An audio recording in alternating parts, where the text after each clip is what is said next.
जो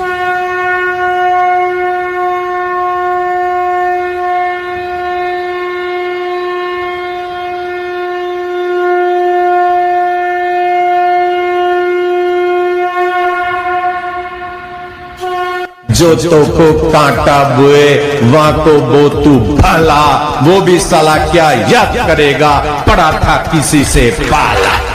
केस में और शरद जो इसी केस में पूज्य बापू जी के साथ सह आरोपी थे, उन्हें किस आधार पर रेगुलर बेल मिल जाती है, जबकि उसी केस में पूज्य संत श्री आशाराम जी बापू आज भी पिछले 11 वर्षों, मेरे ख्याल से 12 वर्ष हो गए, 12 वर्षों से 12 आज भी जेल में हैं।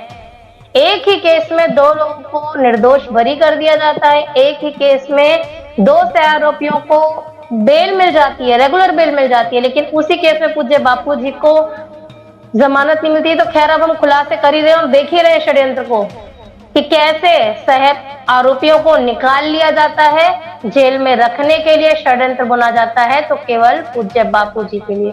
जी बहन, रखिए आप इसका उत्तर। बात आती है शरद और शिल्पी को रेगुलर बेल कैसे मिली। बहन, मैंने आपको स्टार्टिंग में ही बताया था कि रेगुलर बेल के लिए आपको बेगुनाही के लिए सबूत लगाने होते हैं। बिल्कुल, यानी कि अपील और रेगुलर बेल दोनों कंडीशन में आपको क्या लगाने होंगे, सबूत लगाने होंगे।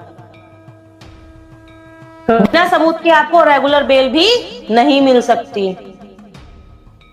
बिल्कुल, अपनी बेगुनाही के सबूत लगाता है जब अपराधी, ठीक है, तब उसे रेगुलर बेल मिलती है। और रेगुलर बेल भी ऐसा नहीं है कि हमेशा के लिए मिल गई, जब तक उस केस पर फैसला नहीं आता, अपील पर फैसला नहीं आता, तब तक के लिए होती है वो। जैसे कि 2018 में ट्रायल कोर्ट में फैसला आया, प्रकाश और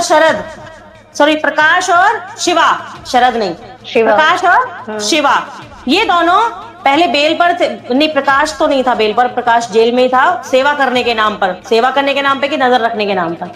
ये दोनों निर्दोष बरी हो जाते हैं। क्यों हो जाते हैं? क्योंकि इन्होंने सबूत लगा दिए। उन्होंने सबूत लगा दिए तो बरी हो गए, फैसला आया, वो केस से पूरी तरह बाहर हो गए। अब बचे शिल्पी और शरद। इन्होंने क्या किया? इन्होंने रेगुलर बेल, क्योंकि अगर ये बरी हो जाते हैं तो पूज्य बापू जी का केस भी खत्म हो जाता, जैसा मैंने आपको पिछली लाइव में बताया था। इन्होंने खाली बेल पे बाहर आने लायक सबूत लगाए और अपील पर सुनवाई भी नहीं करवा रहे। जो तो को कांटा बुए वहां को वो तू भला, वो भी साला क्या याद करेगा, पड़ा था किसी से पाला।